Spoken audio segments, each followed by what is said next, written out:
1947 का इंडिया एक आजाद देश, लेकिन मोबिलिटी में काफी पीछे।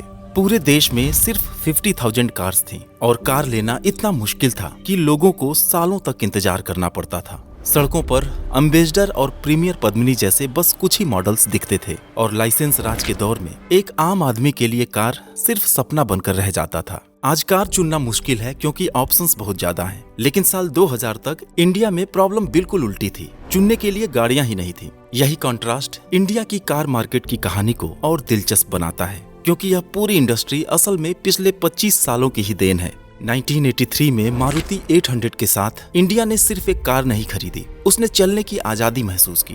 पहली बार मिडिल क्लास को लगा कि मोबिलिटी सिर्फ कुछ चुनिंदा लोगों की प्रिविलेज नहीं, बल्कि हर घर का सपना हो सकता है। इसके बाद जीप, टाटा सिएरा, सेंट्रो और होंडा सिटी जैसे कार्स ने इंडिया के बदलते सपनों को आकार दिया और 91 की लिबरलाइजेशन ने इस पूरी जर्नी को एक नई रफ्तार दे दी। लेकिन जैसे जैसे इंडस्ट्री आगे बढ़ी, चीजें आसान होने की बजाय और उलझती चली गईं। BS2 से BS6 तक बदलते रूल्स, डीजल का राइज एंड फॉल, लगातार बढ़ते पेट्रोल प्राइसेस, EVs को लेकर कंफ्यूजन और E20 से E27 जैसी फ्यूल पॉलिसीज ने मोबिलिटी को एक ऐसे खेल में बदल दिया जहां रूल्स बार बार बदलते रहते हैं। तो चलिए आज की इस वीडियो में हम आजादी के बाद कार रिवॉल्यूशन की उस दिलचस्प स्टोरी को जानेंगे, जिसने इंडिया को एक पिछड़े हुए कार मार्केट से उठाकर वर्ल्ड की 3rd लार्जेस्ट ऑटोमोबाइल पावर बना दिया।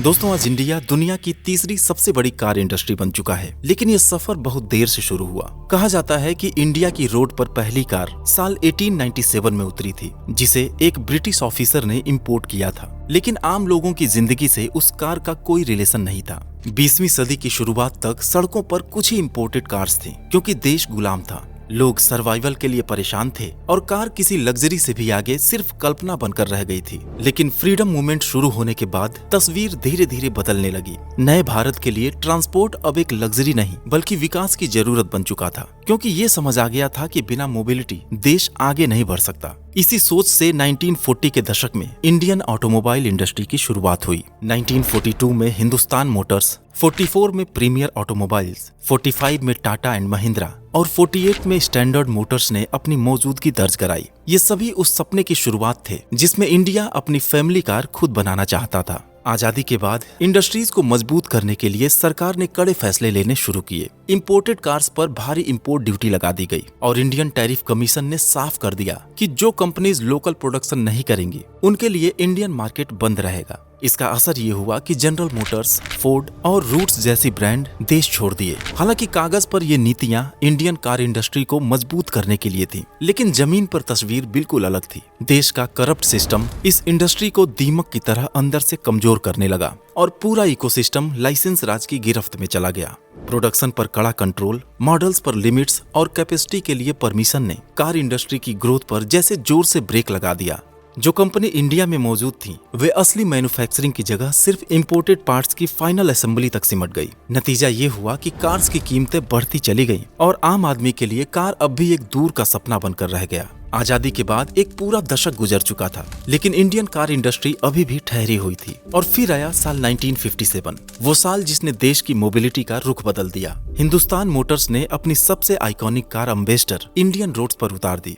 दोस्तों, एम्बेसडर कोई कंप्लीटली यूनिक डिजाइन नहीं थी। यह British car maker Morris Motors की मोरिस ऑक्सफोर्ड सीरीज 3 की लगभग हूबहू कॉपी थी। लेकिन इसके बावजूद सही मायने में यही वो पहली कार थी जिसने इंडिया को पहियों पर खड़ा किया। बिजनेसमैन हो, पॉलिटिशियंस हो, बॉलीवुड की हस्तियां हो या गवर्नमेंट ऑफिसर्स, एम्बेसडर हर किसी की पहली पसंद बन गई। वक्त के साथ यह कार सिर्फ ट्रांसपोर्ट नहीं रही, बल्कि पावर और अथॉरिटी की सिंबल बन गई। एक समय ऐसा भी था जब इंडिया की हर 3 में से 2 कार्स एम्बेसडर ही होती थी। सबसे हैरानी की बात यह थी कि एम्बेसडर ने अपने पूरे प्रोडक्शन लाइफ में खुद को कभी बदला ही नहीं। डिजाइन वही रहा, इंजीनियरिंग लगभग वही रही और यह सिलसिला 1957 से लेकर 2014 तक चलता रहा। इसी दौर में स्टैंडर्ड मोटर्स ने स्टैंडर्ड 8, 10 और पेनेंट उतारकर एम्बेसडर को टक्कर देने की कोशिश की। प्रीमियर की फिएट और पद्मिनी भी लोगों की पसंद बनने लगी और शहरों की टैक्सी लाइंस में तो फिएट हर जगह दिखने लगी। लेकिन लाइसेंस राज के दौर में कार बनाना और बेचना आज जितना आसान नहीं था। प्रोडक्शन कोटा, सेल्स परमिशंस और गवर्नमेंट अप्रूवल्स हर जगह पर रुकावट बन जाते थे।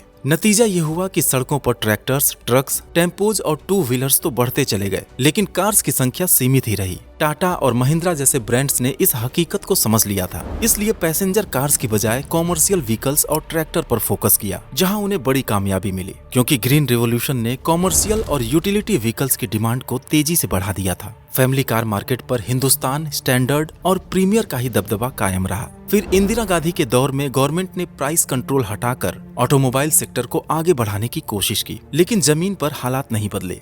वजह साफ थी, मार्केट में वही पुराने ब्रांड्स थे और लोग 15-20 साल पुरानी टेक्नोलॉजी वाली गाड़ियां इतनी ऊंची कीमत देकर खरीदना नहीं चाहते थे। दूसरी तरफ कार कंपनीज भी इनोवेशन को लेकर कोई गंभीर पहल नहीं कर रही थी। पूरा सिस्टम सरकारी दफ्तरों की तरह चल रहा था, धीमा और बिना किसी साफ विजन के। तभी सरकार ने एक बड़ा कदम उठाया और उन कंपनीज से बिडिंग मंगाई जो स्वदेशी कार बनाने में दिलचस्पी रखती थी। यहीं से इंडियन कार रिवॉल्यूशन की उम्मीद जगी। एक गुजराती इंडस्ट्रियलिस्ट मनु भाई ठक्कर, सनराइज ऑटो इंडस्ट्रीज यानी सिपानी और मारुति मोटर्स लिमिटेड को कार प्रोडक्शन के लाइसेंस दिए गए। कहा जाता है कि इसके पीछे संजय गांधी का सपना भी एक मेन रीजन था, लेकिन ये तीनों ही अटेम्प्ट फेल हो गए। मनु भाई ठक्कर प्रोटोटाइप से ही आगे नहीं बढ़ पाए, मारुति लिमिटेड एक भी कार लॉन्च नहीं कर सकी और सिपानी के मॉडल्स पूरी तरह फ्लॉप हो गए। और साल 1980 आते आते इंडियन कार मार्केट लगभग कंगाल हालत में पहुंच चुका था। जब स्वदेशी कोशिशें आगे नहीं बढ़ पाई तो संजय गांधी ने फॉरेन कोलैबोरेशन का रास्ता चुना। जर्मन ब्रांड फॉक्सवैगन के साथ बीटल की असेंबली पर भी बात हुई, लेकिन बात आगे नहीं बढ़ सकी। इसी बीच एक हादसे में संजय गांधी की डेथ हो गई और मारुति प्रोजेक्ट एक बार फिर अधर में लटक गया। तब जाकर कहीं सरकार की आंखें खुली और मारुति मोटर्स को अपने कंट्रोल में लेकर इसे पर्सनल ड्रीम नहीं बल्कि देश की जरूरत मानकर काम शुरू किया गया। काफी मीटिंग्स और डिस्कशंस के बाद जापान की सुजुकी के साथ मारुति का एक ज्वाइंट वेंचर साइन हुआ। एक ऐसा फैसला जिसने साफ कर दिया कि कार अब एलीट की लग्जरी नहीं रहेगी। लेकिन दोस्तों, जैसे जैसे इंडिया की ऑटोमोबाइल इंडस्ट्री इवॉल्व हुई, न्यू कार्स की कीमतें लगातार बढ़ती गईं और लोगों का रुझान यूज्ड कार्स की तरफ बढ़ता गया। साथ ही न्यू कार्स का मार्केट भी एक अलग सच्चाई से गुजरने लगा। ईयर एंड ऑफर्स और स्टॉक क्लियरेंस के नाम पर ऐसी कार्स जो कई महीनों तक यार्ड या पार्किंग में खड़ी रहती थी। लेकिन एक बात दोनों केसेस में नहीं बदली और वो थी हम बायर्स की सबसे बड़ी चिंता। एक कार बाहर से चमकती हुई लग सकती है, चाहे वो यूज्ड हो या बिल्कुल न्यू।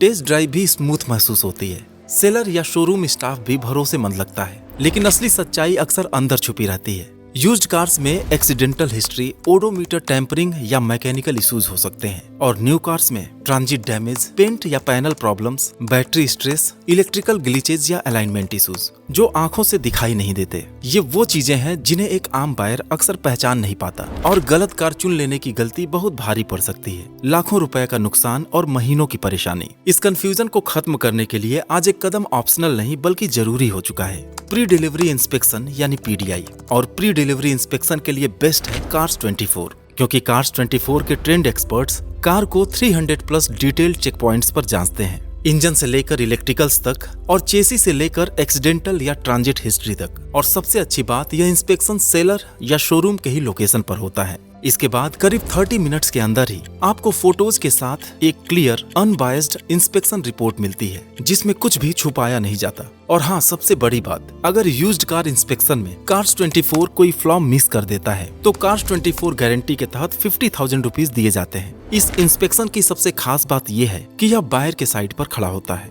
एक एक्सपर्ट जो आपकी जगह सोचता है, जांचता है और इंश्योर करता है कि आप कभी रिग्रेट ना करें। इसलिए चाहे न्यू कार हो या pre owned, pre delivery inspection by cars 24 उतना ही जरूरी है जितना कार इंश्योरेंस। लिंक डिस्क्रिप्शन में है। कार लेने से पहले एक बार जरूर देख लें। चलिए कहानी पर वापस लौटते हैं। दरअसल सुजुकी का स्मॉल, रिलायबल और फ्यूल एफिशिएंट कार बनाने का एक्सपीरियंस इंडिया के पीपुल्स कार के सपने से बिल्कुल मेल खाता था। साल 1982 में इंडियन मिडिल क्लास की जरूरत के हिसाब से एक कार बनाने पर काम शुरू हुआ और फिर आया 14 दिसंबर 1983 का वो दिन जिसने भारत की ऑटोमोबाइल हिस्ट्री को हमेशा के लिए बदल दिया। मारुति 800 को इंडियन मार्केट में उतारा गया। 800 सीसी की इस कार ने सिर्फ एक नया मॉडल नहीं दिया बल्कि पूरे इकोसिस्टम को बदल दिया।